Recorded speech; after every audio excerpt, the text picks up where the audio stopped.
It was a busy weekend, it felt like it, just in terms of keeping up with college commitments, especially in 2025. You rang me on this. Jerome Bettis Jr., out of Woodward Academy in Georgia, number 83 receiver. He committed to Notre Dame on St. Patrick's Day. Love that. Irish now up to 18 commitments. They have the number one ranked class in 2025. Jerome Bettis Jr., Drew, he's not the first one, right? When it comes to what would you call them? Legacy prospects for Notre Dame. I mean, a lot of genetics, a lot of traits there in this Notre Dame class. Should we call Notre Dame NFLU? I mean, this is crazy. And I have started tracking every NFL legacy per cycle, right? And I think I'm up to 45 names in the 2025 cycle. No one has multiple NFL legacies committed besides Notre Dame. So they got Jerome Bettis Jr., son of Jerome Bettis. They have Plaxico Burress's son, Elijah Burress, committed. They have Ivan Taylor, Ike Taylor's son, committed. And they also got James Flanagan at tight end, who I love. I love me some James Flanagan. His dad and grandfather both played in the NFL. They're also in the running for Nathaniel Owusu Boateng. They call him Woo. That's what the kids call him at IMG Academy. His brother is with the Cleveland Browns. Go back to last cycle.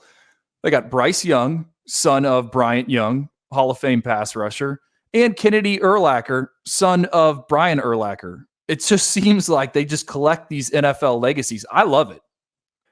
I'd be fascinated to see how these guys pan out. I mean, I was thinking about that. I'm like wondering if there is a certain effort by Marcus Freeman and his staff to say, you know what, we feel a little bit better when it comes to the genetics and the fit of how a certain player kind of molds into the next level. You know, and you think about these guys, man. I just feel like there's a higher floor with a lot of these players because they've been around it, and the expectations are a little bit different. Being raised by a former NFL player and somebody that's done it at a really high level, and also like a level of humility. And the first name that kind of came to mind for me was Braden Rice. You know, and I thought about him for a couple different reasons. I thought, all right, here's the son of Jerry Rice, and a guy that when he came out, quite honestly, was a little stiff, was a little linear, was explosive, had some redeeming traits, but kind of overachieved at the next level, quite honestly, at USC.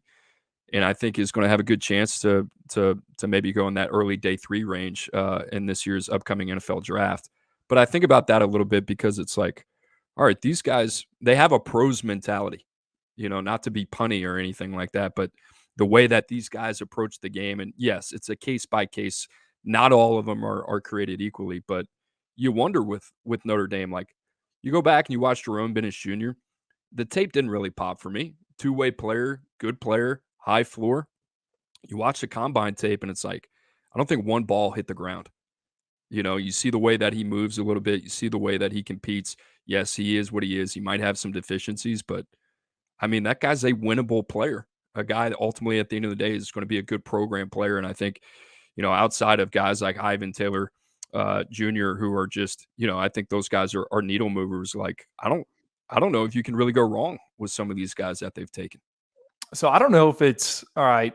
This is the guys in South Bend. We are looking for NFL legacies. I think it's more of Notre Dame is attractive to the NFL legacies. I think it resonates with the parents, the fathers who have been in the league, who have been around football. For some reason, I think they are just attracted to Notre Dame. And it's not really some reason. Like Notre Dame's a storied program. Notre Dame, you're going to get a good education. I think it's just it makes sense. You know, guys that have been in the league, have been around. I mean, think about all the different alums in the locker rooms. Like Notre Dame carries a lot of weight, it seems like. And this has been the case for a while, but I just think in this 2025 cycle, you look up 4 NFL legacies, potentially 5. I mean, 3 of those guys are like star players on Sundays. The Irish, they're in the genetics business. 18 commitments, almost a third of them have some type of genes connected to the NFL. Drew, a couple other commitments over the weekend. How about Tay Harris, the number 11 safety, number 125 player overall, a guy that is a new face in our top 247. Well, he commits to Clemson. And Drew, guess what? Don't look now. Dabo Swinney and the Tigers are up to number 3 in the 24/7 Sports Composite Team rankings. talk about it all the time, right? It's a thin margin of error for Clemson when it comes to the high score ranks with their reluctancy to utilize the transfer portal. It's neither here nor there. That's just the way that they choose to go. Drew, I think we're big fans of Tay Harris, a guy that reportedly ripped off a 4.38 on the Lasers in Miami. I think nothing against Tay Harris. I think sometimes you got to be skeptical of that, but I mean, Okay. you see him. Well, he's ran the fastest 40-yard dash time on the Under Armour circuit so far. So, Hey, I'm not hating on it. I'm just saying 4.38. That's blazing and yeah, an yeah. I get explosive I get lower what you're half. I get You what know, you're hinting at, but it's the fastest. He was the fastest guy at the camp. That says a lot down in South Florida. I'm not being a hater. I think it's very impressive. 4.38, very impressive. I haven't seen a 4.340 on the Lasers in the last 2 years. Have you? No. Oh, in Okay. Indianapolis, maybe. Right. There you go. Tay Harris can run. That's what we know. Versatile safety, a little bit raw in pass coverage. I like this kid, Drew. Even when he got beat in Miami in one-on-ones, he was rarely out of position. I mean, you talk about recovery speed, dynamic, short area. And I like the fact, like I said, he needs coaching. I don't think that's necessarily a negative because you think about the type of player he is already. Once he gets to that next level, I think Drew, sky's the limit for Tay Harris. Excellent take for them. I mean, we don't need to go down the whole transfer portal path, and I think he's a guy that can play early, and that's important for the Tigers. Let me ask you this, Cooper. They're sitting number 3 right now. I think a lot of people would be surprised in the college football media to see the Tigers right there, because I think a lot of people are selling stock in Dabo and the Tigers. Can they finish with the top 3 class? Or excuse me, top 10, not top 3.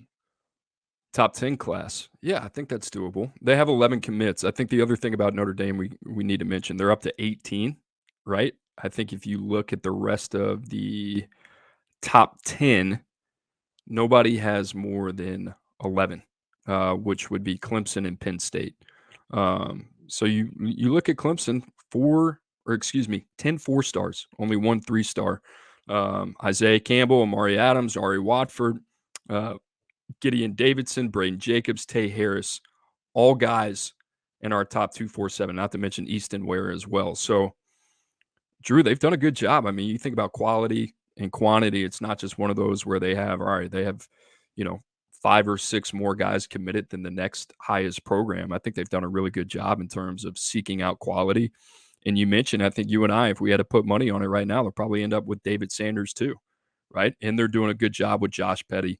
Um, I just think for whatever reason, they're more dialed in 2025 than I think we've seen in quite some time.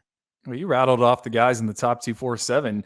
I'm a big fan of Carlton Preston, who they got committed out of Virginia. He's a high 3-star for us. I love him. I think he's like a Marquise Brown. And then they got Logan Brooking, committed tight end out of the Savannah area. His dad played in the NFL. You want to talk about NFL legacies? Clemson's got 2 of them. So I lied earlier. You got Brandon Jacobs' kid and Logan Brooking, whose dad played in the NFL. I got to check myself on that. The son of Keith Brooking? Is that right? Yeah. Logan Brooking? Yes. How about Yeah. that, man? Atlanta Falcon. That guy would give me nightmares growing up as a New Orleans Saints fan. Good player. All right, Drew. Tyler Miller, number 25, offensive tackle, number 235, tucked in the back end of the top 247 out of Laurel, Mississippi. Shout out Laurel, Mississippi. One of my favorite, I would say, exits on my way to Birmingham from New Orleans. Love Laurel. Drew, LSU's class right now, they're up to number 2. You think about Bryce Underwood, DeCorian Moore, Harlan Berry.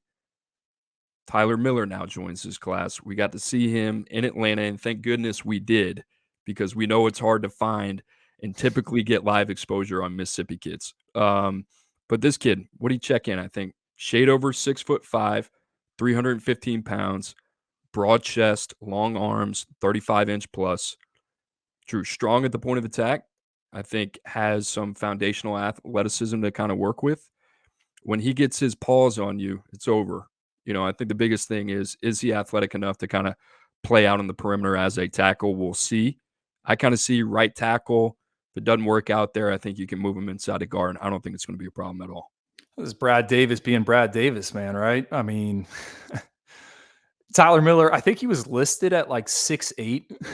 for a good chunk in the 24/7 Sports database. So it was good to figure out he's closer to 6'5" than he is a NBA player at 6'8". Um, you look at their O-line class, and it's starting to come together. I mean, Mario Nash, I know me and you talk about him all the time behind the scenes. I think you got to watch out for LSU there. Another kid out of Mississippi. They got Devin Harper committed, a big functional athlete. I mean, LSU just continues to reload at that position, and it's important given the premier offensive playmakers they got committed. Bryce Underwood, Decorian Moore, Harlem Berry, you just brought them up. So big pickup for LSU over the weekend.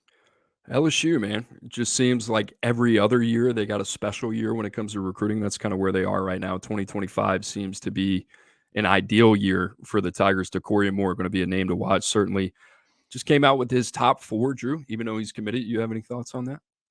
I missed that. Who's in the top 4? I believe Ohio State, Oregon, LSU, and I want to say Texas. Could be wrong. When I saw that, I'm just like, not surprised. Nothing surprises If me you anymore. were advising a player of his caliber, why would you not tell him to put out a top 5, a top 4, or a top 3? It's a good point because I think it's going to happen anyway. It could happen naturally. You know, you don't have to do it with all the smoke and mirrors, but Like, was there an edit for this thing, or was oh this yeah, more? there was an Okay, edit okay. and everything. You know That's what? that's a first. That is a first.